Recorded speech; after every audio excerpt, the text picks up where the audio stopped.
Your fresh face and your beautiful lip. I'm very irritated. Oh, sorry about that. No, you're great. Occasionally I look pulled together. This is one of those things. You look really good. Like everything's working. Not that you don't always, but like I was just looking at my exhausted self and being like, holy moly, Rocky. Believe me, I've been up since 5 a.m. I feel exhausted. Right? So, yeah. Well, anyway, thank you everyone for joining us. I'm Susan Demas, the executive editor here at Lincoln Square. And as you can see, I've got the wonderful Lizz Winstead here with me. We are going to start with the Supreme Court, which stayed a decision in the Fifth Circuit, which has allowed Mifepristone to be prescribed and shipped via telemedicine. But we got quite a scare because the very conservative Fifth Circuit did put a ban on the shipping of that drug. And it's been part of a long campaign for the anti-abortion forces that, of course, did not stop with the Dobbs decision in 2022 to ban abortion across the country. And so who better to have than Lizz Winstead, who, of course, is a comedian and writer extraordinaire, but also a fierce advocate for a woman's right to choose.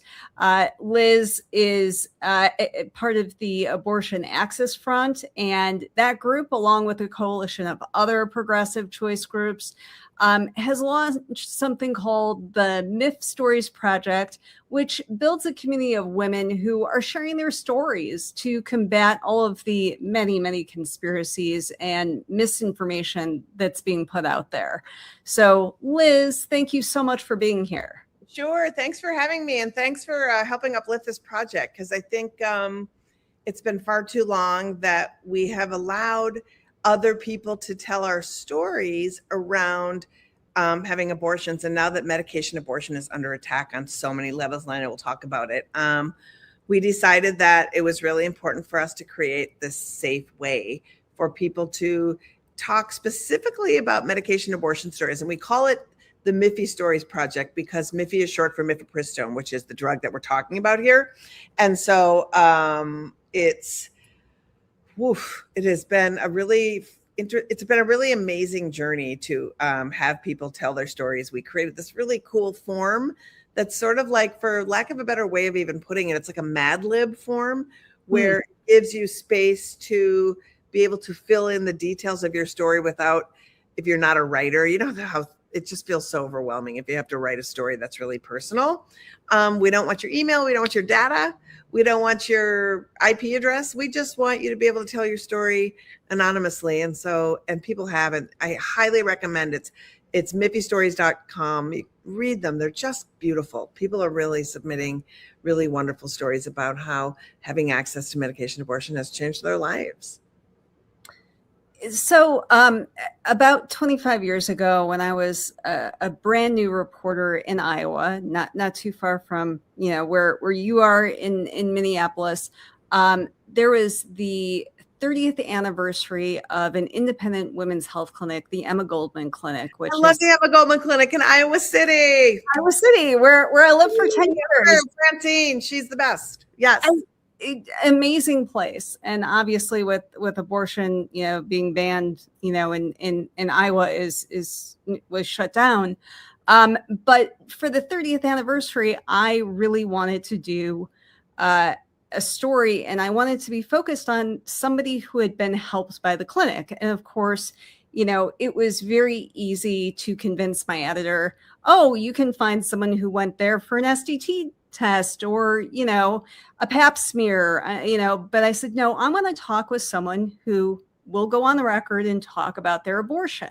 And, that was a little harder of a sell. And I was a brand new reporter. So it was a good lesson for me in standing my ground. And of course, not everyone wants to talk about it, but, it was such an important clinic, not just in Iowa, not just in our community, but in the national fight for women's rights and for abortion care.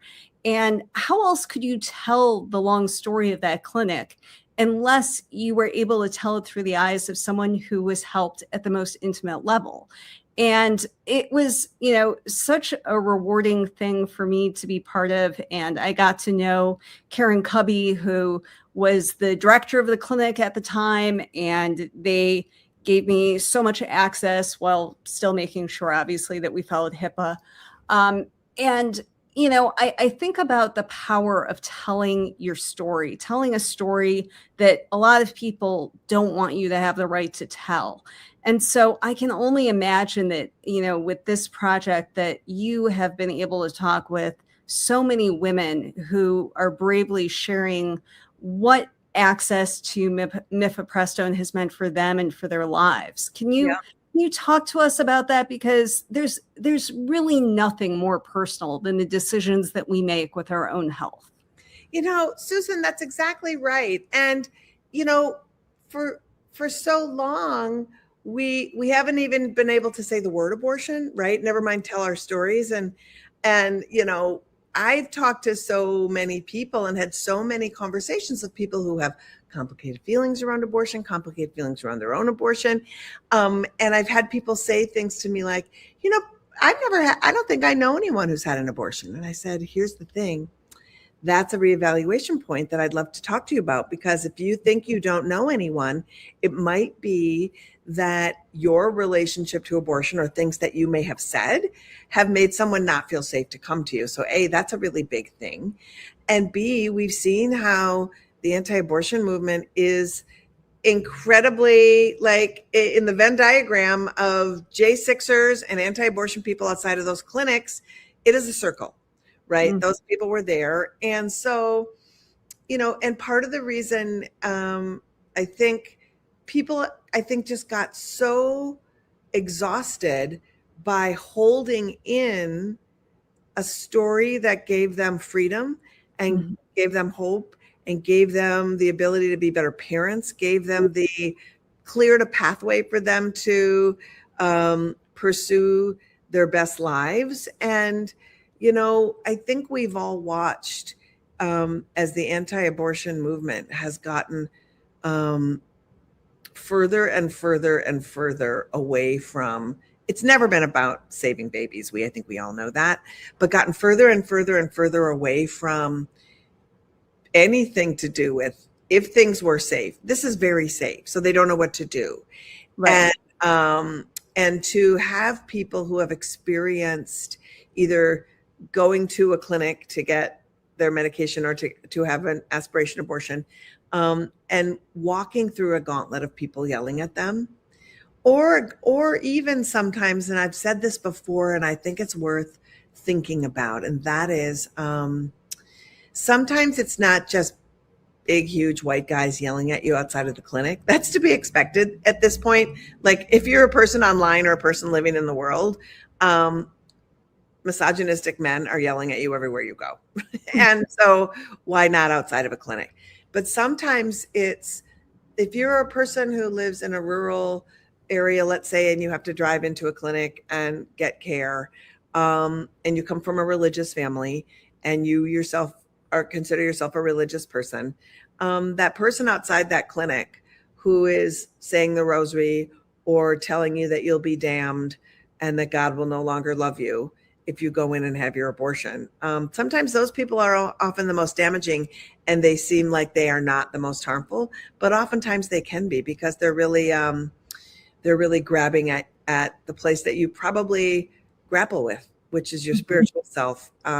When, we all, if you've ever read the Bible, you will know that the word abortion appears nowhere in the Bible, not a single place, right? And so I think being able to tell the story, and people have said over and over, like, thank you for allowing me to tell my own story and to actually have warts and all, mm-hmm. to be, some people have abortion stories where they are 100% from the moment they found out they were pregnant and didn't want to be, didn't deal with things, right? And then there's some people who wrestle with how they feel about it morally for themselves. Maybe they're fine with it for other people, and then all of a sudden it happens to them. And what's my relationship? Talking about the fact that, let's be real. If you're taking abortion pills, what you're doing is you're basically inducing a miscarriage. And that means that you're shedding your uterine lining. And that means that there is cramping, and that means there is blood, and that means there is a lot of stuff that's not great to talk about. But laying out the experiences, not only for yourself to have your own sort of like freedom, for people who might not have anybody, to have a collection of stories of people who are on the same emotional roller coaster or physical roller coaster as you. It really is great comfort, because a lot of times, and Susan, I don't know if you feel like this, but sometimes talking to a stranger who's been through what you've been through feels safer, because there's no judgment, right? There's only a camaraderie. And so those things are all just being offered to people.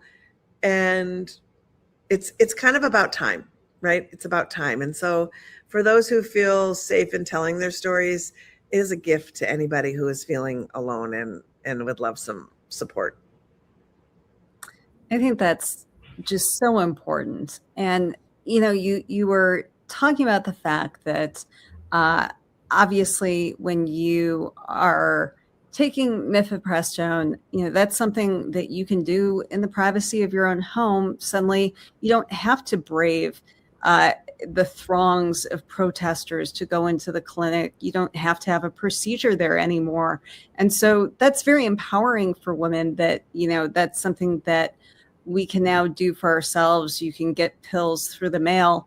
And yet the anti-abortion movement is very creative in its ways to oppose abortion and to control women.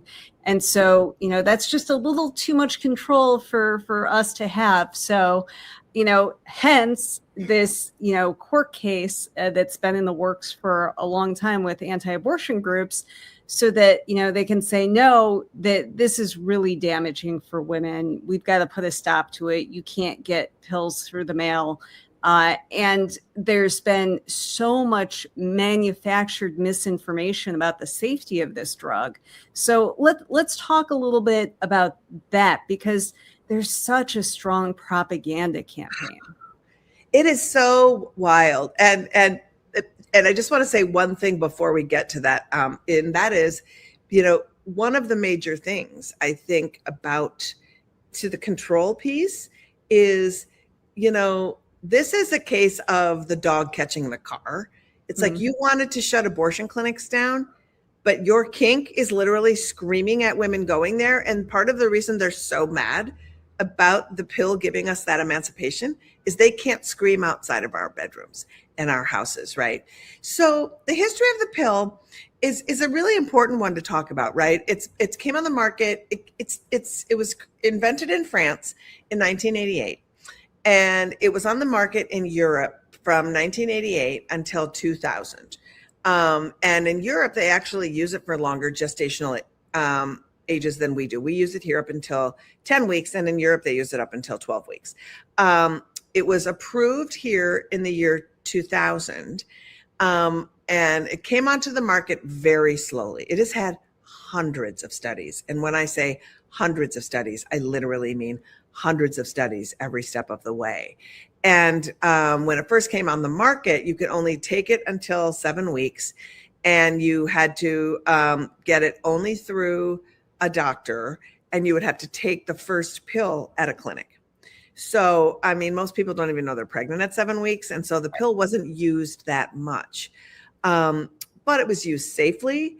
And it was during COVID when it became, they said, it's safe enough. We've had so many studies. We've continued our studies throughout, and people have been taking it. And in Europe for 18 years or 12 years, they took it up until 12 weeks. And so we expanded our access to 10 weeks.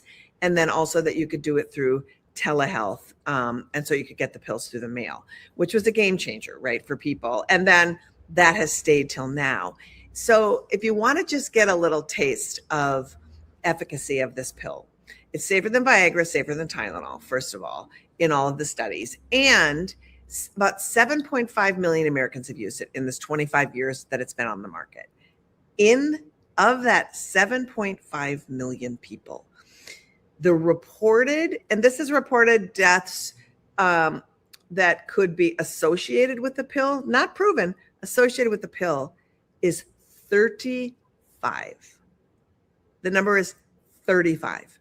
I don't know what drug has given anybody a safer thing, but they don't know what to do around it. So what we've seen is the anti-abortion movement has really started making up some really wild stuff. One thing is they've said that there is now, because so many people are using the pill, that there's abortions in our drinking water, which literally an organization called Students for Life is pushing this out.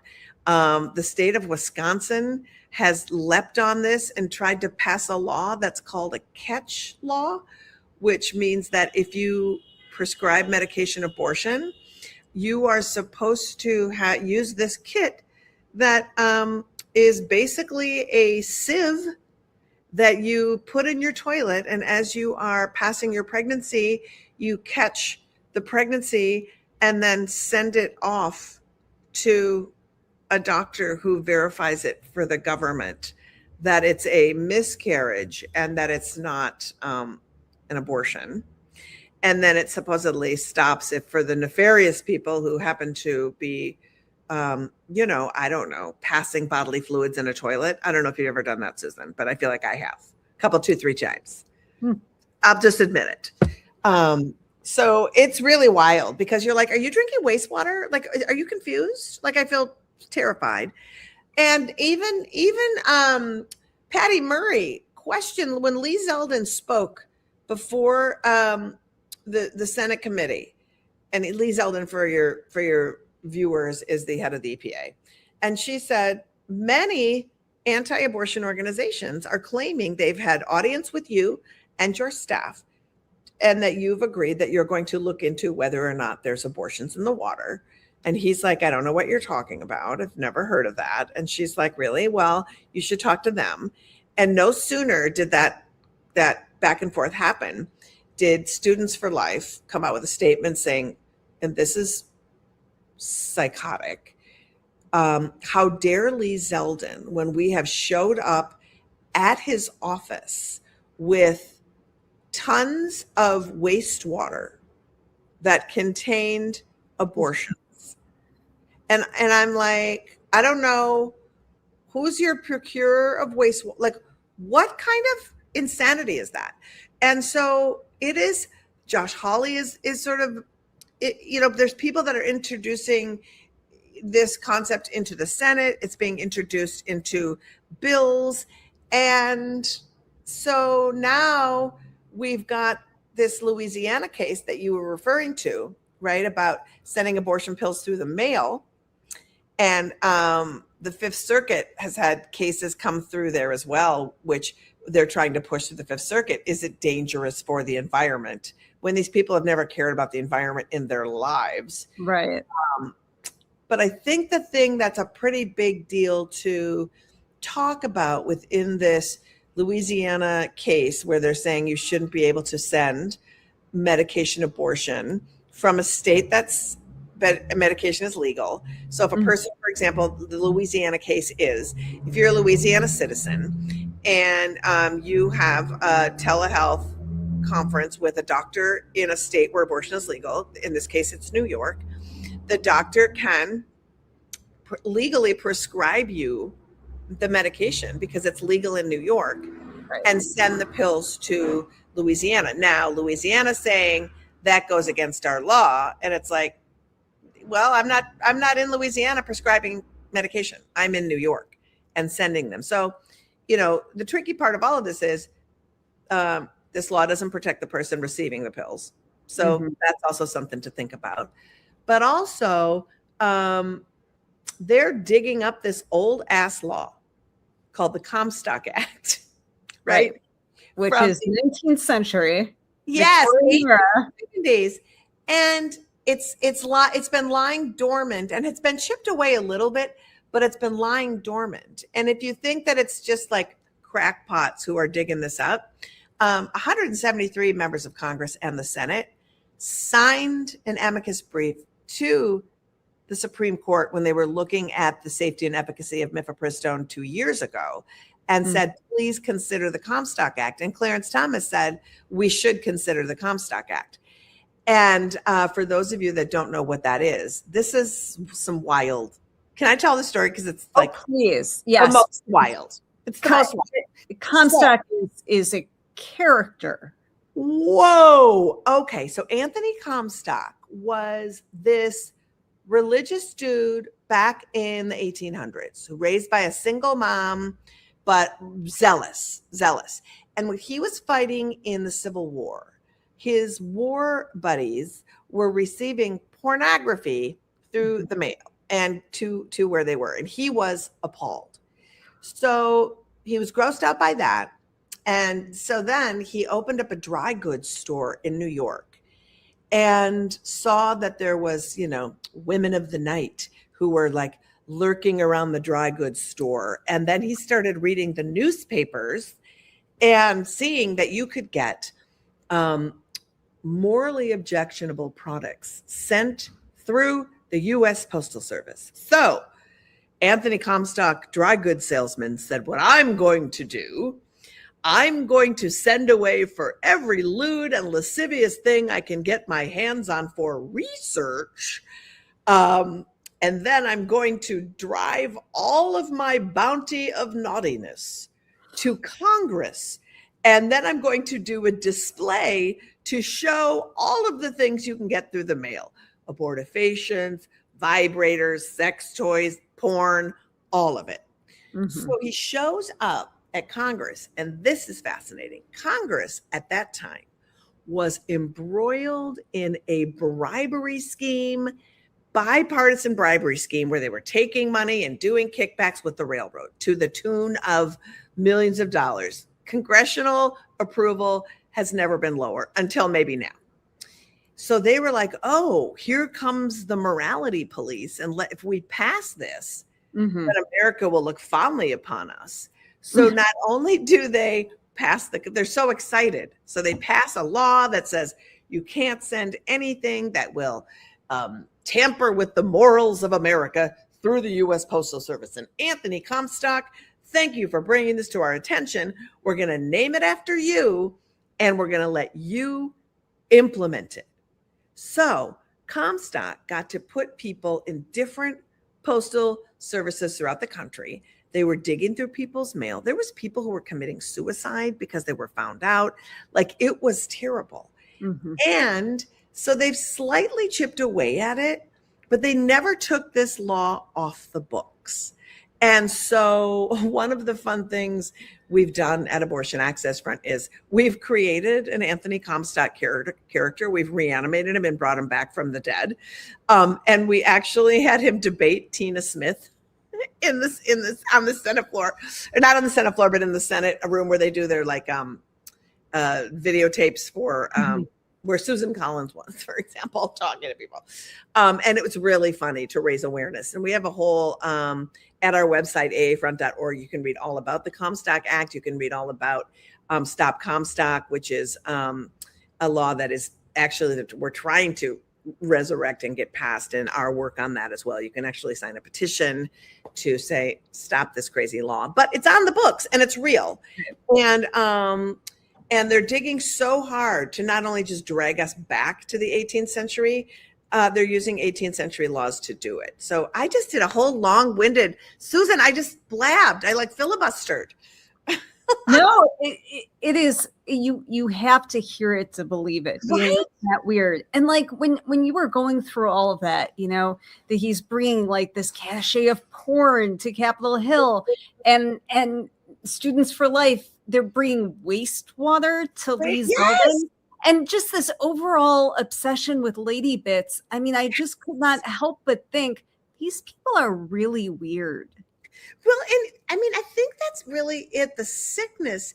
And you know what it is too? I feel like, and then you take all of that and you watch that lady festival that TPUSA had last weekend, right? This trad wife conference where they're literally and they're not like, they don't look like butter churn, like submit to your husband people. It's very glamorous, and they've got like the Real Housewives of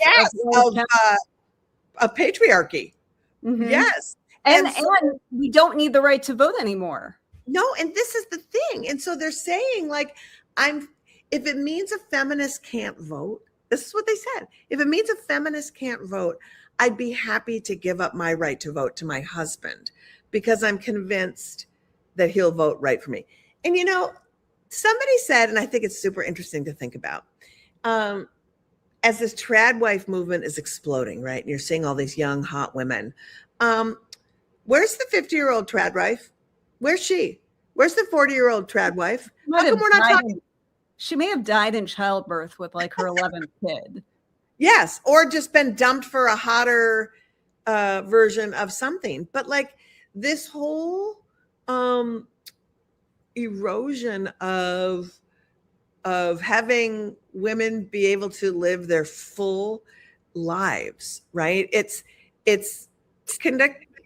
controlling our fertility is the number one thing, that we make decisions about in order to think about how we're going to shape all the rest of our things. I mean, think about it. Your health. When a woman goes to the doctor, folks, the first thing they ask you, well, not me anymore, but the first thing they ask you is, are you pregnant or are you planning on becoming pregnant? Because all of that determines courses of care, how they will treat you, things that you have to consider for yourself.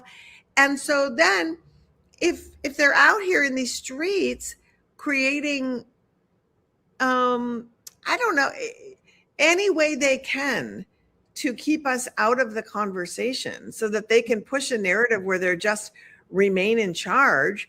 And you look at the SAVE Act and it's like, what are you doing? Like, women, your name has to match your husband's name to vote. And, your marriage certificate isn't a qualifier to be able to do that. And so you're just like, what are they so afraid of, Susan, with us?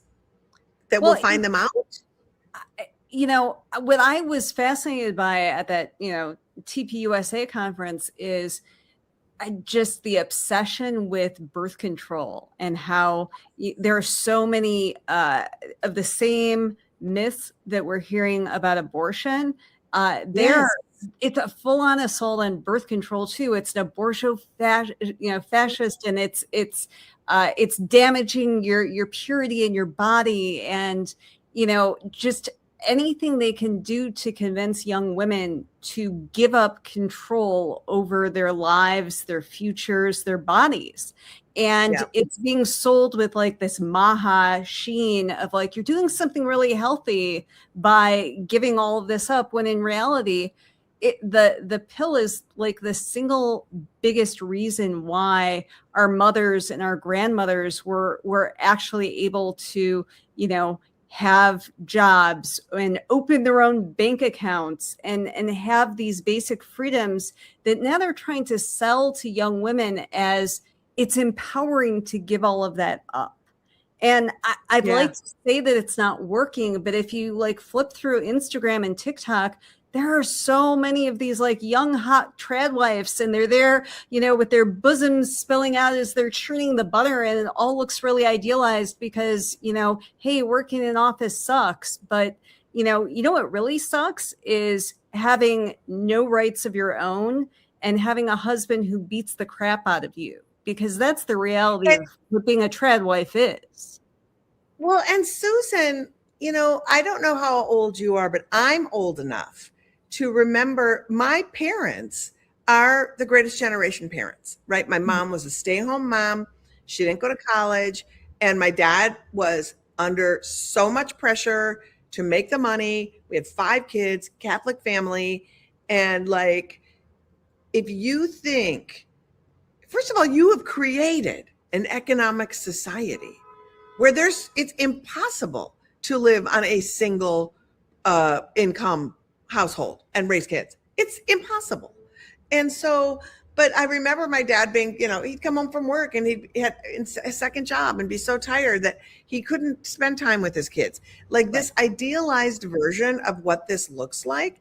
and deciding that everybody's skills, and just because you are born in a female body, that you are naturally good at parenting and mothering and baking and cooking and tradwifery shit, and that if you are a man, that you are good at what if you are amazing at gardening and cooking and parenting, and your wife had a job that, however it works, why are we not allowed to explore who we are and then make that work for our families? Like, let us decide that. Like, if you want to give your husband your vote, you're free to do that. But I don't want to give your husband my vote because that's what you're telling me to do. No. Right. Yeah. I mean, if you don't have a husband, then, you just don't. Who votes for us then? Our sons, our grandpas, the government? I don't know. Yeah. It to me, it is utterly crazy that we're in 2026 and this is the debate we're having. I mean, my daughter is 23 and she has fewer rights than I had at that age. Right.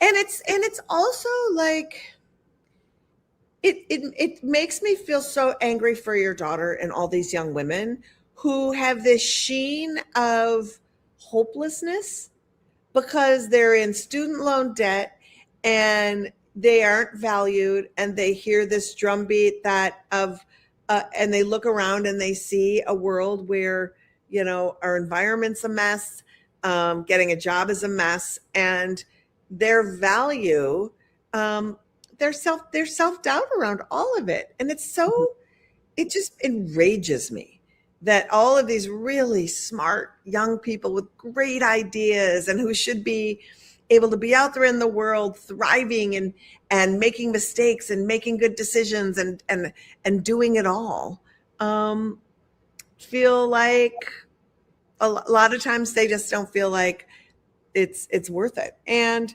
where did we fail them that we didn't fight harder, and that we, I guess oftentimes, I don't know if you feel this way, but sometimes I feel like I've always known that the systems were not built in a great way, that like sexism is a part of our foundation. But I don't think I understood the profound hatred by a certain group of people who now is wielding power that does not want women in the public square at all. Yeah. At all. Does not view us as worthy. Right. Yeah. And I mean, because how would we get up every day if we thought that? Yeah. When we would talk about sexism, for decades, there was always, such a backlash, in the media, where they would be like, oh, you're going too far. Women have opportunities. They aren't really hardcore sexist. You guys are whining. Will you ever be satisfied? Maybe you can't have it all that crap. But I mean, when you look at like the human embodiment of misogyny, Donald Trump, who is our president again, you look at the cabinet that he's constructed where there were barely any women. And yes, they were the worst women you could think of. But of course, they were the first ones that he fired. And when you look at all his interns, they're just a sea of like white dudes, the worst people who joined the frat at your university. They're all there, there are barely any women. Certainly there are no people of color. That's the world that he's trying to create. Those are the opportunities that they are trying to make sure are only available to certain people in the club. And, I really appreciate because, you take a very humorous, look at all of this on social media. I know, you've posted about his war in Iran, and, we can't lose that. But at the same time, it is so damn depressing that this is where we're at. And I think the thing is, this is where we're at, right? And I think that it's important that if you're going to take the comedy swipes, that you can do a 1 swipe and then a 2, here's what you can do about it. Because I don't want to leave people, like, I don't want to just be an anger fluffer where I'm like, funny, and now someone's just really mad and they're like, why did you get me all excited and angry? And then you're not giving me anything to do about it, which I think is really crucial to be able to do that. But, and I think too, this knows no party. Like, the misogyny is bipartisan. Let me tell you. And I think that I have watched in my entire evolution of a political person been shut, it's like shut down by Democratic men who were like, these are wedge issues. And, look at this. Right. And it's like, right. Abortion is divisive. Don't worry about that. Yeah. Yeah. In fact, highly recommend our podcast this week. We interviewed Amy Littlefield, who is the reproductive reporter for Mother Jones and for The Nation. And she wrote a book called The Killers of Roe. And she writes it sort of like a mystery novel, and it's like facts, but it's the history of those in power who took down Roe. And it's not just anti-abortion extremists who are super, conservative Republicans. It was a lot of Democrats and people from big organizations, even like Planned Parenthood and even NARAL, who were like sort of kowtowing to people saying, we can only ask for so much. We only should ask for this much. We only deserve this much. And sort of allowing the anti-abortion narrative take hold and then trying to activate within it. And so it's a really great picture of sort of how we got here and who all of the players are that didn't push back, that actually didn't feel they deserved. And then, of course, the wildly insane extremists who are always around and always the worst. But, it's all a lesson in sort of challenging folks to say, do you think the full humanity of women matters? Is that in your agenda when you wake up every day and you feel angry? Are you angry about what's happening to women in your panoply of anger? And that answer has to start being yes. And we need to be pushing that as a yes for everybody, right? Yeah. But I mean, I think we do have to be honest about the sexism in the Democratic Party, because, you can list, oh my God! You can list a ton of mistakes that Hillary Clinton made with her campaign and that Kamala Harris did. But you know what? Everybody makes mistakes in their political campaigns. Nobody runs a perfect one, but you also are not debating the laughs of male candidates and saying that's enough to vote against someone because that person annoys me and sounds like my mother. That's saying so much about 100%.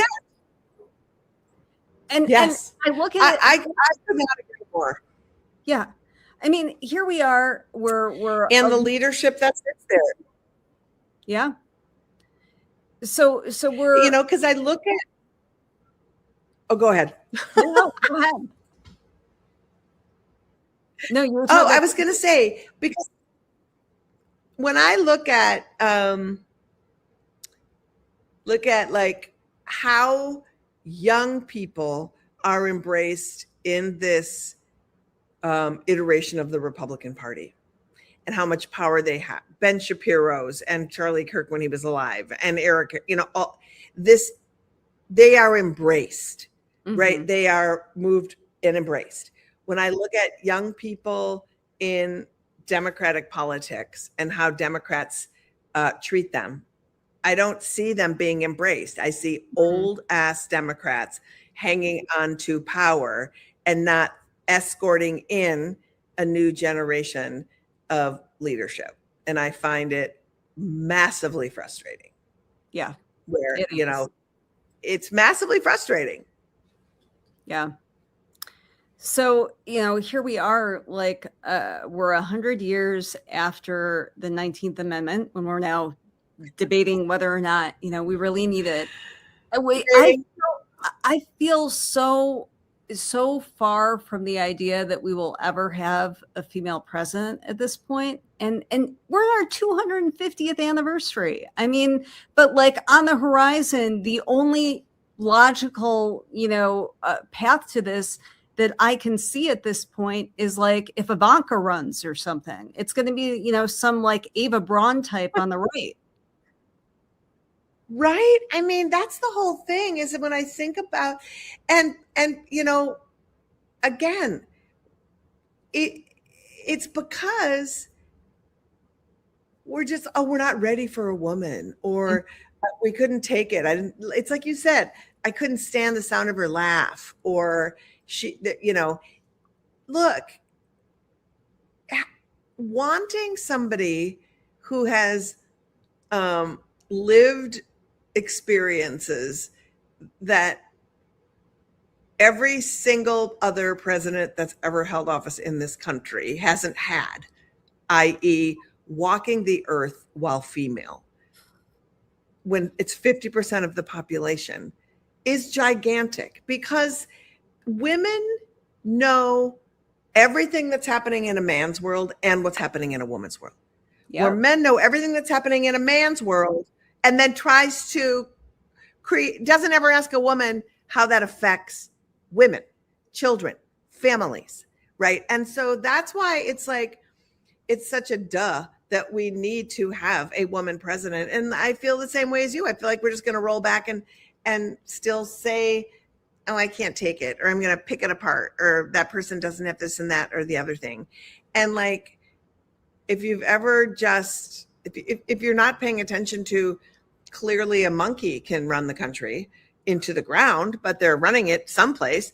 I feel like a woman should have a shot at it. But also too, Susan, don't you just wonder, like, at this point, what kind of woman, sane woman, would want to go through this to do it? Because right. Women by nature are full beings. I want to be able to have a rewarding life.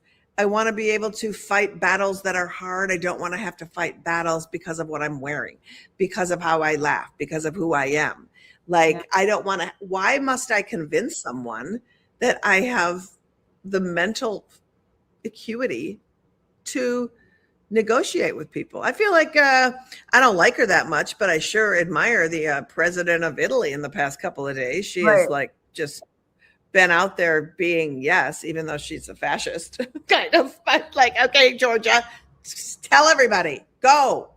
Yeah. Yeah, but she's had more balls to stand up to the president than like yes anyone in the Republican side of Congress.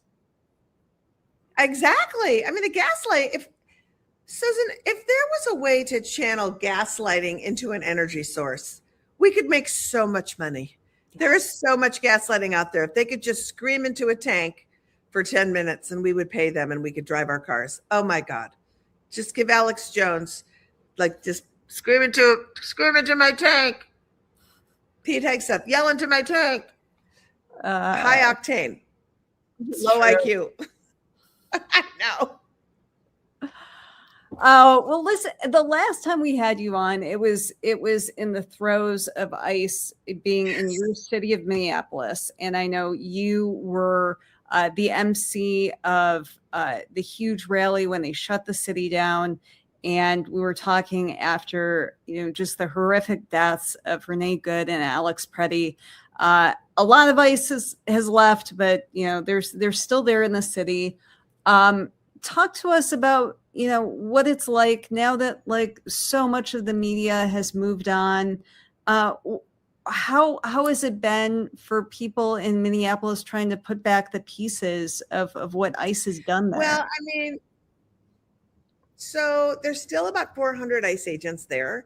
And so ICE raids are still happening on the reg. So I think that's one thing to really just bring up and name right away. Mm-hmm. And the other thing that's happening now too is they are desperately they're going door to door, trying to arrest and prosecute legal observers, people who were showing up. I mean, we had a win today or yesterday from the courts, saying you can't just retaliate against your political foes because they come against you. So we're throwing some of this stuff out.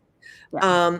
But I think the real harm is having our community members wonder if their other community members are honest players, rebuilding the trust and having them.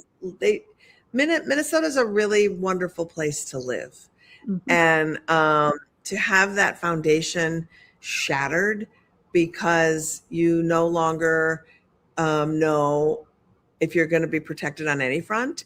Your neighbors will protect you, but they just fired the chief of police for covering up his own affairs within the police department, and that's a mess. And so I think rebuilding how people can live, helping folks with rent assistance, the community has really stepped up, but it can't just be mutual aid from the community. I think they need to look at what happened after Operation Metro Surge. What were some of the programs that the community had started to help folks bringing kids to school? How do we need to help people economically rebuild because through no fault of their own, they couldn't go to work, they couldn't go to the doctor, they couldn't take their kids to school? How do we help them reunite families? And how are we going to invest in programs that help people get back on their feet? Because, that's the thing that people just don't talk about very much is as you do these mass deportations, the amount of money that goes into the Social Security of you and I, as we have seen, they're saying now by 2033, Social Security could be insolvent and your premiums are going to be way lower because folks who are living here are paying into Social Security and never taking it out. So if you're going to have a House of Cards foundation economy and not really talk about how it's running and hide your eyes from it and pretend it's not a thing, it's a real mess. So I think there's a lot of rebuilding, and I think people are slowly trying to, but I think demanding that the government actually steps up where it can to say, we have a role in this to get people on their feet, to make them feel safe again, to get them to their jobs again, all of that stuff. So that's where Minnesotans at. We're super resilient. And we don't back down, and we always are paying attention to how our neighbors are doing and what we can do to help them. And then demanding of our politicians that, we need services that can come into play to help folks get on their feet. And I think that's where we're at. Lizz, I appreciate you taking so much time to talk with us today. Can you? I love talking with you. It's so fun. Oh, thank you. You've made my day. Thank you. Will you? Oh my God, thank you. And keep the faith. Thank you. Will you tell everyone the best way that they can find the Miffy Stories Project? Yes, you can go to Miffy Stories, Mife, sounds like Jiffy, .com, and you'll scroll, you'll see the stories, you'll see the form. Please, please, please, if you feel comfortable, you can tell your story. It doesn't take very long, and you could be helping, because the other thing we're doing with these stories is we are going to print them out, and because no one's recognizable, we're going to print them out, and we're going to deliver these stories to the FDA. Because the thing we didn't talk about before I go, I just want to say too, is the same person who talked about there's abortions in our water and brought the water to Lee Zeldin also had a secret meeting with this acting head of the FDA who promised he would be the most pro-life FDA head in the history of the department, and two, that he would launch his own study into the safety and efficacy of Mifepristone, which we don't need another study. We know it's safe. And so anything coming out of this Health and Human Services Department, which where the FDA falls, should not be trusted. So who knows what kind of orchestrated study they'll do to try to get some backhanded way to take this really important drug off the market. So if we can, our stories are our power. So if we can get them our stories, no amount of crackpot studies can negate lived experience, especially for 25 years when people have been using this medication here in the States. Liz, thank you so much. Thanks so much, Susan.